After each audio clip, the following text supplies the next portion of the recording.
Elohim, Pangeran Ilahi Jesus Christ yang berdiam di dalam tubuh Pak Aditya Nugrahanto, mempelai terkasih yang diurapi Bunda V, salam semua. Sebelum saya bersaksi pada hari ini, saya mau mengungsikan satu firman Tuhan. Firman yang terdapat di Wahyu 13 ayat 16 dan 17. Dan ia menyebabkan sehingga kepada semua orang kecil atau besar, kaya atau miskin, merdeka atau hamba, diberi tanda pada tangan kanannya atau pada dahinya. Ayat 17. Dan tidak seorang pun dapat membeli atau menjual selain daripada mereka yang memakai tanda itu, yaitu nama binatang itu atau bilangan namanya. Hari ini Bapak Ibu, saya mahu menyaksikan tentang tanda 66 itu, yaitu cairan yang disuntik itu. Ketika COVID melanda, saya dan suami berada di satu tempat, yaitu menjaga jemaat gereja di sebuah kampung.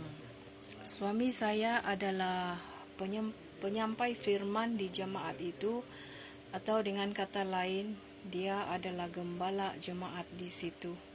Yang saya mau sampaikan di sini ialah bagaimana saya dan keluarga menerima cairan itu dan mengapa. Ketika COVID-19 tersebar luas di berbagai tempat, saya dan suami berada di kampung jemaat yang kami layani. Dan cairan 66 itu sudah diwajibkan pemakaiannya. Ramai anak-anak Kristus yang sudah pun menyuntikkan itu di tubuh mereka, termasuk para gembala dan pendeta di seluruh daerah kami. Malah di kampung, di tempat kami melayani juga, sudah membuat temu janji dan tidak kurang yang sudah mengambil dos 1, di mana selepas itu akan menyusul pengambilan dos kedua bagi setiap mereka. Saya dan suami belum membuat sebarang temu janji dengan pihak hospital, walaupun sudah ramai jemaat yang menyarankan kepada kami tempat yang mudah untuk berurusan. Tuhan pernah taruhkan di hati saya suatu keraguan-raguan terhadap cairan ini. Selalu saya teringat tentang Wahyu 13 ayat 16 dan 17 ini. Tetapi saya tidak peka, saya akui saya tidak peka.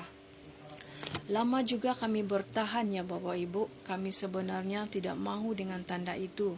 Sebab nyata sekali ia tidak baik. Ramai yang mati mendadak selepas penerimaan cairan itu. Tetapi ia ditutupi sehingga kejadian itu tidak melekat di hati manusia, orang-orang kampung. Kemudian ada suatu waktu pihak gereja di situ mahu membuka kembali gedung gereja kerana setelah lama ditutup, ya Bapak Ibu, pelayanan kami pada ketika itu hanya melalui kelompok-kelompok sel, yaitu pembahagian kawasan, yaitu grup atau kelompok 1, 2, 3, dan 4. Jadi setiap minggu kami mendatangi tempat itu bergilir-gilir untuk melayani. Ketika gedung gereja mulai mahu dibuka, ahli jawatan tertinggi gereja jemaat itu mendatangi suami saya dan bertanyakan apakah kami sekeluarga sudah menerima cairan itu. Suami saya jawab belum. Kata mereka, buatlah temu janji untuk dapatkan cairan itu kerana gedung gereja akan dibuka dan sebagai gembala jemaat mereka mewajibkan kami menerima itu. Saya sempat berfikir mahu meninggal suami saya. Tidak mahu melayani di gedung gereja itu lagi, tetapi niat itu tidak kesampaian. Saya pernah berdoa dengan Bapa tentang tanda itu sebelum kami mengambilnya.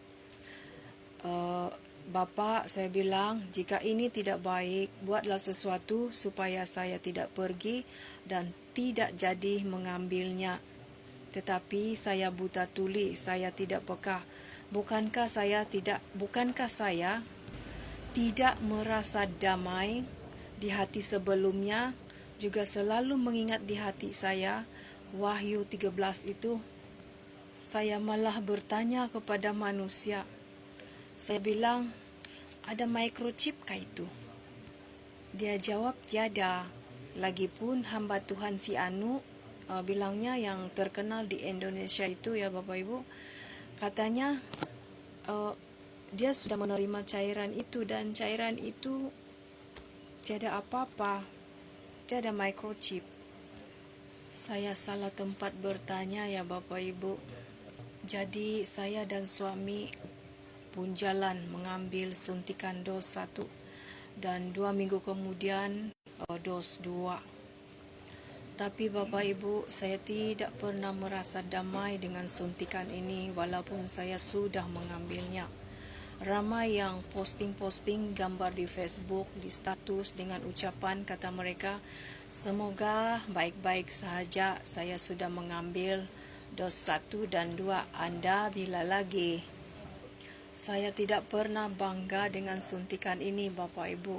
Kalian boleh cek di FB saya atau mana-mana halaman sosial yang saya ada. Tidak ada satu keping gambar pun saya posting sebagai kenangan. Malah gambar yang saya sempat ambil pada ketika itu, semuanya sudah saya delete. Saya juga tidak pernah menyarankan kepada jemaat tempat kami melayani untuk penerimaan tanda itu. Kalau suami saya tidak tahu apakah dia pernah mengungkapkan sesuatu mengenai tanda itu kepada para jemaat. Buat Pangeran Ilahi, Bapak, saya mohon ampun. Saya menyesali semua itu. Bapak tahu hati saya. Bapak tahu apa yang saya jalani, saya tempuhi untuk berbalik kepada Bapak. Semua itu tidak mudah bagi saya selepas penerimaan tanda itu. Terima kasih ya Bapak, saya masih di sini pun semuanya atas kasih anugerah dari Bapak. Buat Bapak Ibu di seluruh dunia, ketahuilah Roh Tuhan Yesus sudah di dunia dalam diri Pak Aditya Nugrahanto. Jika Bapak Ibu adalah penerima tanda itu seperti saya, bertaubatlah. Ibu-ibu, engkau yang penyayang dan penuh kasih, yang selalu menjagai seisi keluargamu, bawalah anak suamimu dalam pertaubatan, berpuasa, berdoalah, dan bacalah firman. Mohonlah keampunan kepada Tuhan Yesus Kristus. Hanya darahnya dapat mentahirkan darahmu. Jangan percaya kepada bekam yang diwar-warkan itu. Bekam itu tidak dapat mentahirkan darahmu. Datanglah kepada Tuhan Yesus Kristus. Mintalah darahnya menyucikan darahmu. Jadilah pelaku-pelaku firman. Sembahlah dia di dalam roh dan kebenaran. Dia hanya sejauh WhatsApp ya Ibu, Bapak Ibu, sebab dia sudah ada di dunia. Sampai di sini dulu kesaksian saya. Saya akan saksikan kepada semua jalan-jalan pertaubatan saya menuju salib Kristus kepada cahaya kasih anugerahnya yang ajaib. Salam kasih, salam damai di dalam nama Yesus Kristus. Shalom Elohim, Shalom Elohim. Haleluya, haleluya. Amin, amin, amin.